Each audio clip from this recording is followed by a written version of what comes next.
and welcome to this series teaching you about atmosphere, lighting, and color. In this series you will learn the science of lighting, how lighting affects color, and how to create atmosphere for your miniatures. Light and color is something that affects us both mentally and physically, even though we might not even know it. When you go to a romantic restaurant, you expect there to be the warm glow of candlelight. And when you go to the new nightclub, you expect darkness with only flashes of neon rainbow light reflecting off the disco ball and lighting the entire scene. You walk in with a certain expectation of the atmosphere that's going to be there. You would probably be surprised and disappointed if you walked into one of these locations and they had bright blue fluorescent lighting. This same idea holds true when you're painting miniatures and the worlds that you create for them. You probably haven't realized it, but every time you paint a miniature, you actually are painting it with atmosphere. I'm going to call the general lighting that one uses neutral atmosphere. And basically, it's a light slightly from above that is lighting the colors in their true tones and adding shadows in places that you expected, like under the arms, under the clothing, and underneath the figure on the ground. This lighting is a neutral element to your miniature and helps the miniature appear more realistic, but it doesn't hurt or help the miniature. Creating atmosphere with lighting and color can help take your miniature from a useful item to use as your marker on the map at the D&D table to a work of art. But to be done right, it needs to be considered at the beginning. You can't take a miniature, well, you shouldn't take a miniature that you've already painted and then decide that you want to add atmosphere with light and color. It's really too late. Atmosphere is something that needs to be considered right at the front. It's that important. It changes the entirety of your miniature. The first question you need to ask yourself is, what is the story that I'm trying to tell?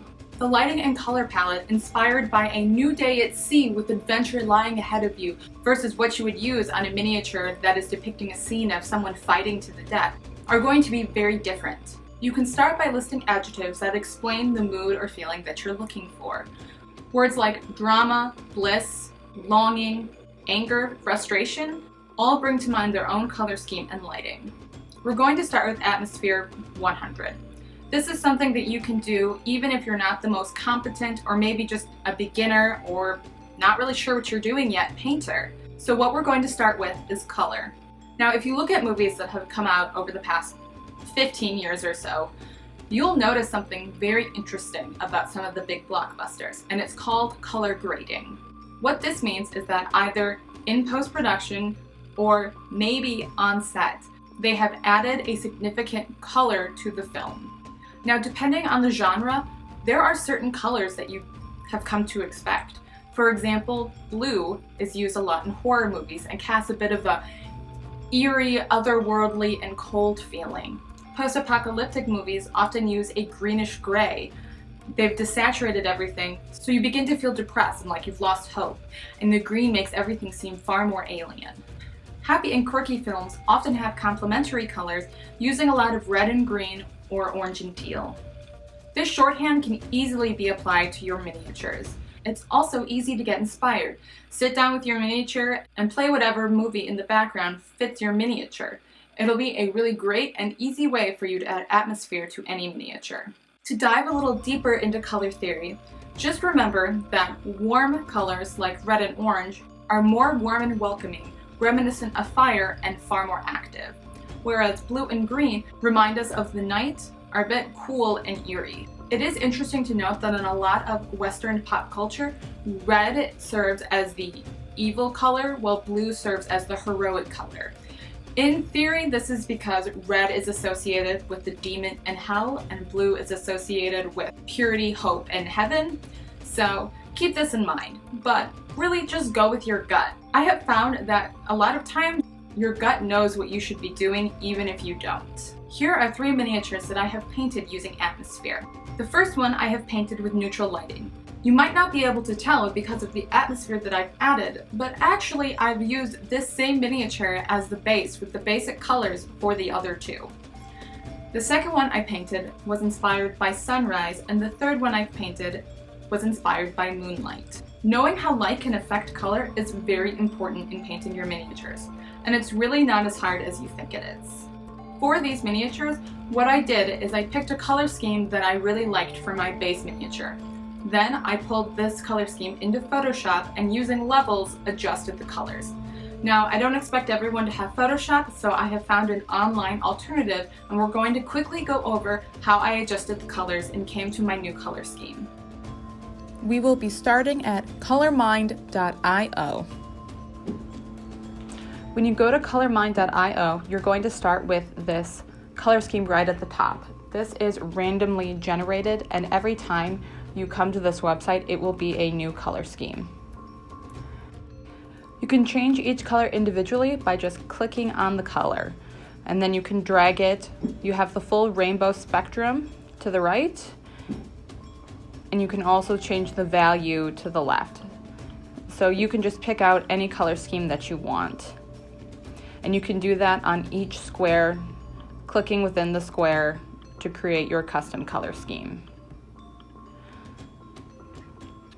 Otherwise, you can click Generate down here at the lower left, and it will randomly generate a new color scheme for you. If you have an image that you have found particularly inspiring, you can also click Image Upload here at the upper right and upload an image. And it will generate a color scheme based off of that image that you have selected.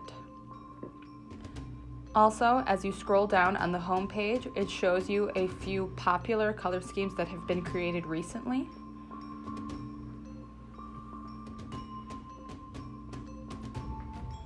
And then there are a few other tips and tricks to use this, but I'm not going to go over those. So once you have created a color scheme that you like, and I highly recommend having the skin be one of the colors in your color scheme.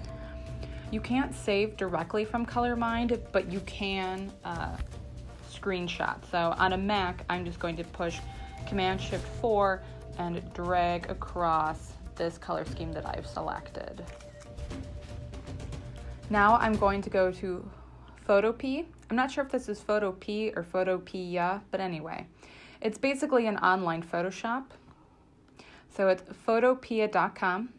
We're going to click on New Project. It's going to ask you what size document you want to create, and it doesn't really matter. So this is basically Photoshop. It's near identical to the Photoshop that I have that I pay for. We're just going to drag and drop this color palette onto the document. And then press enter. So the next thing that we're going to do is adjust the colors to better mimic whatever our lighting situation is. And we're going to do that by going Image, Adjustments, and Levels. Now, per anything in Photoshop, there's a million ways to do anything, but this is the way that I'm going to be teaching you. So what levels do is they change the overall colors of your image. So right now you're on channel RGB, and that means that it's going to affect all of the colors equally.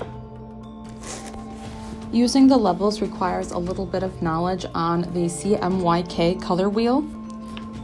It is not the exact same as the color wheel that we know it as painters. The CMYK color wheel has to do with what colors are easiest for printing, but that is the color wheel that Levels uses. So the opposite of red is cyan, the opposite of magenta is green, and the opposite of yellow is blue. So on the blue channel, it does not only control blue, it also controls its opposite. So this slider actually controls blue and yellow. To edit the colors to look more like they're in Moonlight, I want to make them look more blue. So I'm just going to click this middle slider and drag it to the left to make it more blue.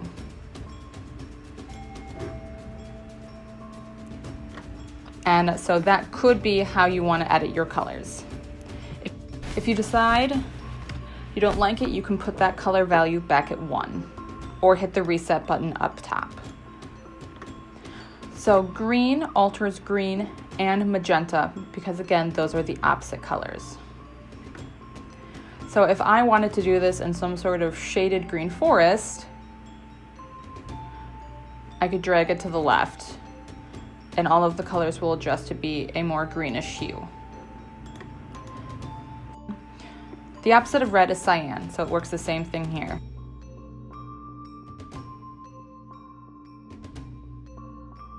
These are also stackable, so you can edit multiple of these at the same time. So if I want it to be more blue and more green, I can drag the center one to be more blue, and then go up to my green and also drag it to be more green. So each one of these toggles individually, but they can work together. Now the other thing that this can help you do is if you're doing object source lighting. By the way, if you exit out of this, it's just located over here. So all you have to do is double click on levels and the panel will reappear. So if I know that I'm going to be having some sort of purple object source lighting, I would go to green, knowing that magenta is the opposite of green, and I would drag that towards magenta. When you are done with all of your changes, make sure you hit OK. And if you want to see how your image looked before and after you added the colors, you can click on the eye icon at the right to see your changes before and after. The last thing I want to talk about in levels is the fact that you can adjust the overall darkness and brightness of your color scheme. You can do that by dragging this middle slider. To the left makes everything overall brighter, and to the right makes everything darker. Now that you're done with your color scheme, you can go ahead and export it, and you can save it to your downloads folder. So now, here is my new color scheme.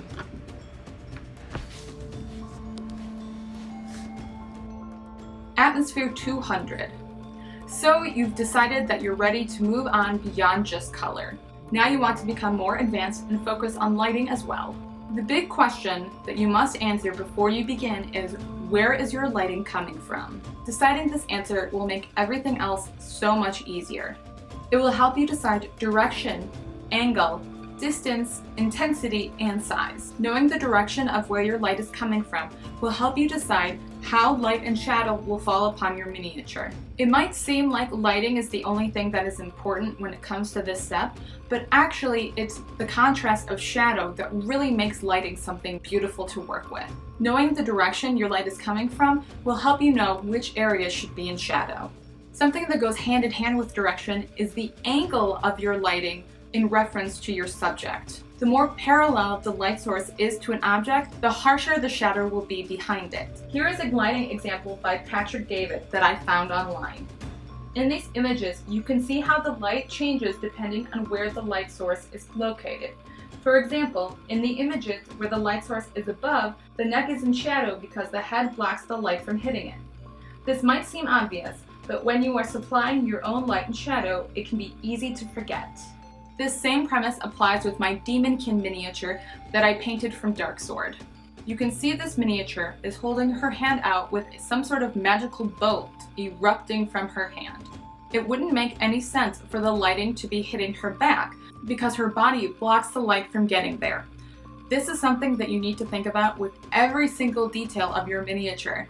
Every rumple in their clothing, to even just the back of her hand when she has her hand outstretched with the bolt coming from her hand, these parts need to be in shadow because they are directly blocking the light from hitting them. So make sure that you're not only thinking about the bigger aspects, but the small details as well, because the little details is really what makes these things look realistic and spectacular. The distance, size, and intensity of the light will determine how far the light travels on your miniature. In these two miniatures that I've painted, you can see how, though they both have purple flames, it is very obvious which one has more intensity and more size. On my human mage, I painted her with a neutral lighting. The purple flame is not the sole light for this miniature.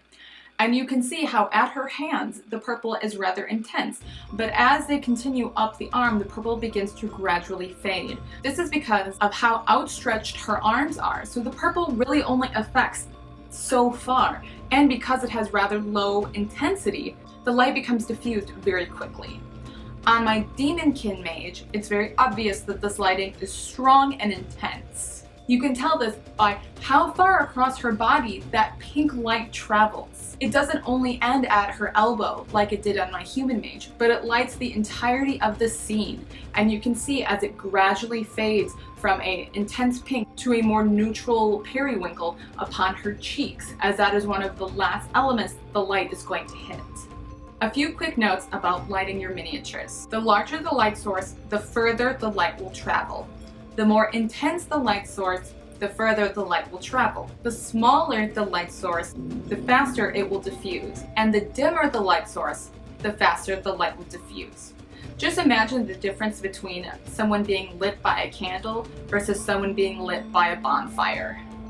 If you're having problems imagining this lighting, I've already made a post about this on my WordPress, where I demonstrate how to set up an object source lighting studio for your miniatures. Also, feel free to look online at photos, either of other miniatures or of people in similar lighting conditions. I hope that you found this information useful.